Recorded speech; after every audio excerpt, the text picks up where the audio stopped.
tanggapan kalian tentang teman-teman di luar sana yang pinter di bidang non-akademik? Kalau ditanya capek itu pasti ya, apalagi saya pernah ikut kejuaraannya silat.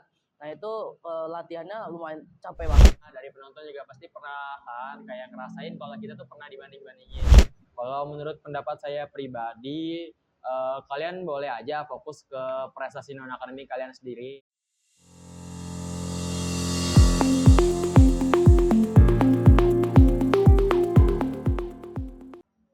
Halo Sobat ESA, welcome to ESA Talk, SMKN 1 Talk. Gimana nih teman-teman kabarnya hari ini?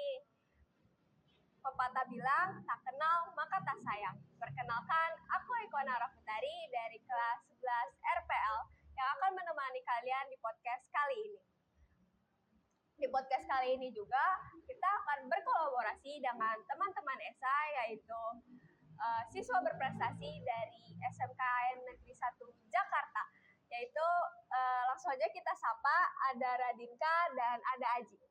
Nah, boleh dong kalian memperkenalkan diri kalian dulu masing-masing? Perkenalkan, nama saya Aryo Aji Sadewo, bisa dipanggil Aji. Saya dari kelas 10 RPL. Halo Aji. Halo. Perkenalkan, nama saya Radinka Aditya Dewantoro, bisa dipanggil Radinka. Saya dari kelas 10 DKV. Halo Radinka. Halo Kak. Nah, daripada kelamaan, aku langsung nanya aja ya. Kalian tuh masuk ke SMKN 1 ini lewat jalur akademik atau non-akademik?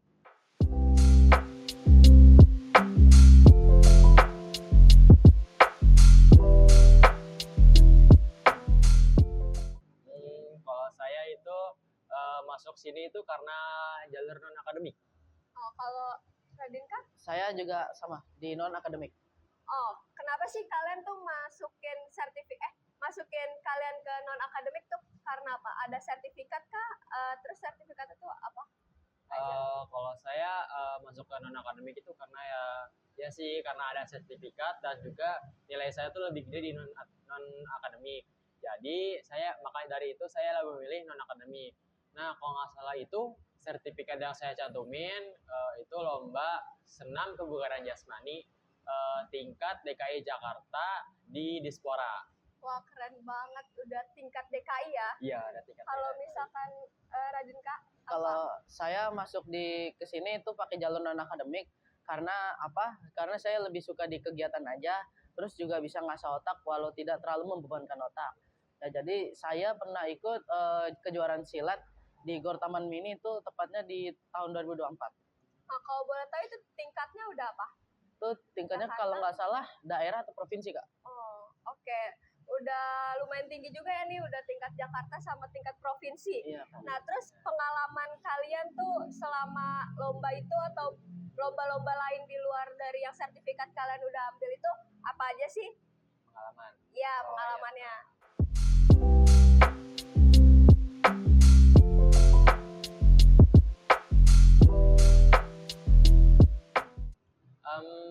Pengalaman saya di lomba tersebut, lomba senam kebugaran jasmani itu saya mempunyai beberapa pengalaman. Yang pertama itu bisa lebih tahu secara detail senam-senam yang biasanya kita lakuin gitu kayak senam Anak Indonesia Sehat, senam SKJ 2024, 2020 atau kayak 2012 itu saya lebih tahu beberapa detailnya. Nah, jadi ditambah juga saya bisa kenal beberapa orang di Dispora dan juga dapat jadi instruktur senam gitu. Wah, keren banget jadi instruktur senam. Boleh dong kalau hari Jumat tuh maju ke depan gitu. Aduh. Jadi instruktur pas senam. Boleh kali itu, Pak. Tergantung guru olahraganya, boleh gak? Boleh lah, pasti boleh. Kan udah juara juga. Nah, terus kalau Radinka gimana nih? Kalau untuk pengalaman saya sih, saya kan ikut kejuaraan silat di Gor Taman Mini ya. Nah, jadi di situ tuh kayak kita disuruh disuruh ganti-gantian tuh tandingnya. Jadi saya dapat surat identitas. Nah, di situ juga udah tercantum nomor keberapanya. Tapi asiknya di situ itu kita beneran nunggu dari pagi sampai malam, Kak. Kalau belum kebagian. Jadi harus lanjut besok gitu. Oh, jadi kalau walaupun udah dapat nomor tapi bisa di hari berikutnya gitu? Iya, bisa, Kak. Soalnya itu tergantung juri sama yang lomba juga. Jadi dia lombanya lama atau cepat gitu. Oh, jadi kamu tuh kalau silat ikut fight atau ya? Ya, saya ikutnya fight, Kak. Oh, fight.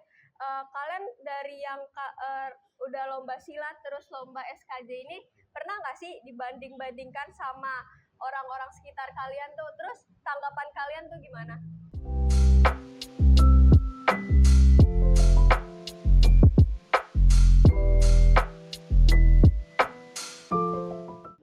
Pastinya sih pernah ya, kita semua pasti pernah, dari penonton juga pasti pernah kan kayak ngerasain kalau kita tuh pernah dibanding-bandingin. Kak Radinka dan Kak Iko juga pasti pernah ya kan dibanding-bandingin. Ya cara nanggepinnya sih yang penting kalian tuh pede aja sama bakat yang kalian punya atau kebolehan yang kalian punya, atau kayak misal kalian punya hobi, kalian punya bakat di apalah gitu, kayak contohnya gambar, menulis puisi, atau kayak di bidang lainnya. Yang penting kalian tuh pede aja kalau misal kalian tuh lebih keren gitu kan. Jadi ya ngapain juga apa ngerasa kalau kalian tuh kurang gitu dari yang lain. Jadi ya mending jangan pedulin apa kata orang yang banding-bandingin kalian. Udah fokus ke bakat kalian masing-masing aja gitu. Oh, jadi menurut Aji tuh kita harus lebih pede lagi ya kan, lebih membanggakan diri kita sendiri lah ya. Terus kalau menurut Radinka sendiri gimana? Untuk saya dibanding-bandingin tuh pasti pernah ya, apalagi sama teman-teman atau tetangga yang kadang akademik mereka jauh lebih bagus daripada kita. Untuk menanggapinya, saya biasanya cukup diam, lalu evaluasi kesalahan saya apa, dan saya terus belajar agar skill saya bisa berkembang selanjutnya gitu, Kak. Oh ya, jadi kita tetap fokus aja ke diri kita sendiri gitu ya, nggak usah dengerin apa kata orang lain, apalagi dibawa ke hati sampai emosi, itu sangat nggak baik ya, sakit banget. Terus kalian pernah nggak sih lelah gitu saat kayak dibanding-bandingin gitu, merasa capek dari apa yang kalian udah lakuin gitu, tapi tetap dibanding-bandingin gitu, terus cara kalian ngeladenin atau ngasih ya caranya itu gimana?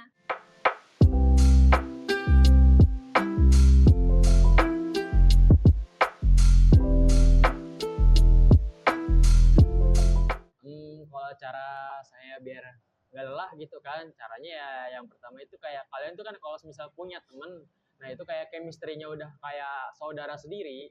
Nah pasti ya caranya dengan me time, bisa ngobrol-ngobrol bareng, atau kayak bisa nginget beberapa kenangan misal kalian habis ikut lomba, atau kayak kalian ada yang lagi seru gitu kan, kalian boleh kali inget-inget gituan. Jadi kayak apa ya, inget kenangan kalian sama teman-teman gitu. Terus juga kalau misal kayak contohnya kan habis lomba itu kan pasti ada sebuah kegiatan ya kan. Iya. Kalian pasti pernah juga kan. Iya. Nah jadi itu biasanya terjadi kalau misal sebelum pengumuman juara. Nah itu part yang paling seru, part yang biasanya seru lah pokoknya gitu. Oh jadi kayak kamu lebih memilih untuk kayak ya udahlah gitu ya kan. Yeah. Sama apa capeknya tuh diinget inget yang happy-happynya aja ya kan. Gak usah diinget-inget yang sedih-sedih ya gitu. Betul. Terus kalau menurut Radinka gimana? Kalau ditanya capek itu pasti ya, apalagi saya pernah ikut kejuaraannya silat. Nah itu latihannya lumayan capek banget. Apalagi kita itu digeber terus sama pelatihnya, kadang pulang-pulang pegel-pegel, kadang sakit ya kan. Terus momen yang agar saya tidak capek untuk menghadapinya, saya lebih ke bercanda sama temen, terus ngobrol-ngobrol, terus saran dari saya mungkin lupain aja, karena percuma juga kalau diinget-inget nggak bermanfaat lagi bagi kita. Ya, jadi kalian lebih memilih quality time bareng teman-teman, terus cerita-cerita, sharing-sharing. Nah, kalian pernah nggak kayak pengalaman seru yang kalian alamin di lomba-lomba itu tuh yang pas berkesan yang gitu ya. berkesan yang seru?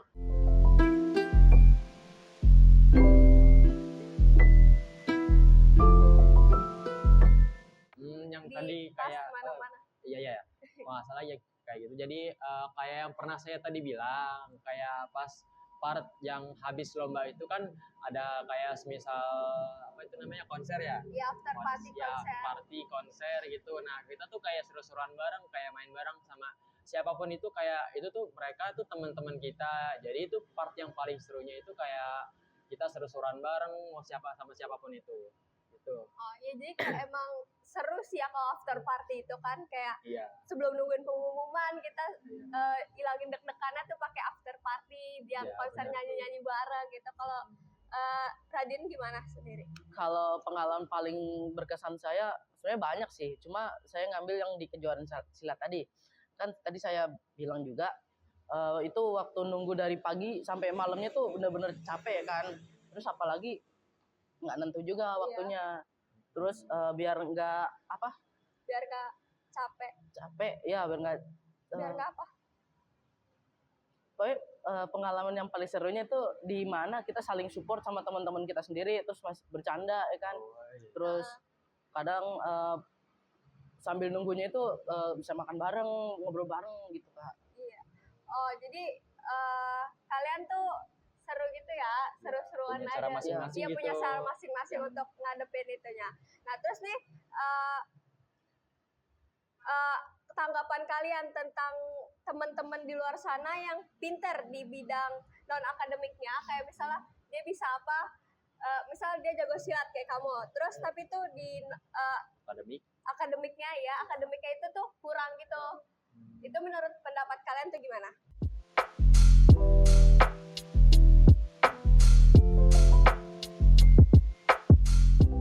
Kalau menurut pendapat saya pribadi, kalian boleh aja fokus ke prestasi non akademik kalian sendiri. Tapi jangan lupa juga kalau prestasi akademik itu dibutuhin banget. Nah, selain selain buat pengetahuan kita, itu juga butuh buat kenaikan kelas atau kayak mau daftar ke Sekolah. kuliah. Iya, kuliah. Kuliah kan. Iya. Nah, jadi itu pentingnya prestasi akademik. Kalau misalnya kalian cuma fokus ke prestasi non akademik, alhasil pasti kalian ketinggalan pelajaran, ketinggalan materi ataupun hal-hal yang lainnya. Itu yang biasanya terjadi kalau misalnya kalian fokus ke non akademik. Itu. Ya, jadi kayak mereka fokusnya juga terbelah gitu ya kan. Iya. Nah, terus kalau menurut Radinka gimana? Kalau menurut saya, pendapat saya ya, boleh-boleh aja lebih ditekuni yang di non akademiknya, tapi jangan lupa juga sama yang akademiknya, karena itu yang membawa kita bisa ke jenjang kuliah, terus naik kelas ya kan. Apalagi misalnya di non akademik juga nggak boleh bener-bener terlalu ini banget, terlalu digeber. Iya, Itu bisa bikin kayak akademik kita misalnya PR-nya nggak dikerjain, terus banyak nilai-nilai yang bolong gitu, yang kosong. Iya.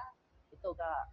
Ya sih, sebenarnya kita emang harus seimbang ya antara harus akademik balance dan non akademik itu. Kalau misalnya kita fokus ke non akademik pasti kepada bolong-bolong kan. Iya. Harus ngejar-ngejar nilai lagi ya kan gitu. Iya, jadi kadang juga ada guru yang susah untuk itu ya kan. Iya pasti. Terus nih, sebelum di akhir, boleh dong kasih pesan-pesannya buat teman-teman nih yang merasa insecure dengan bidang yang mereka bisa, tapi tuh mereka merasa kecil gitu, nggak pede dengan itu. Kalian boleh dong kasih pesannya ke mereka-mereka ini.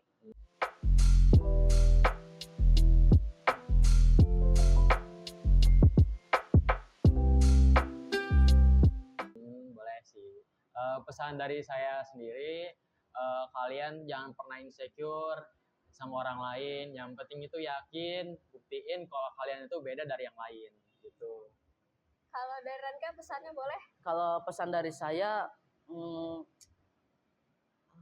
kalau pesan dari saya soal insecure itu wajar. Pasti kalian Kak Aiko atau Aji pernah ngerasain. Pasti pernah. Iya, pasti pernah sih. Apalagi lihat teman-teman gitu yang akademiknya lebih tinggi dari kita.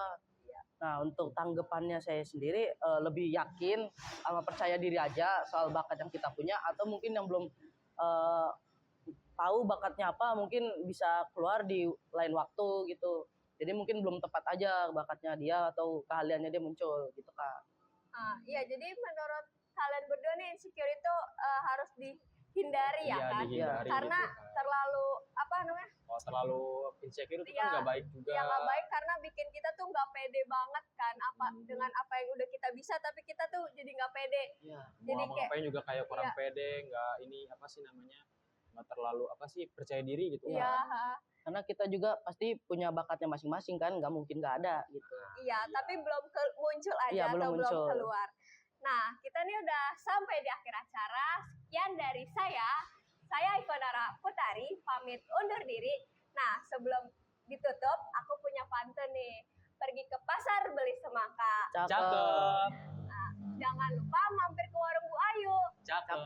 Terima kasih atas perhatiannya. Sampai jumpa di lain waktu. Bye bye.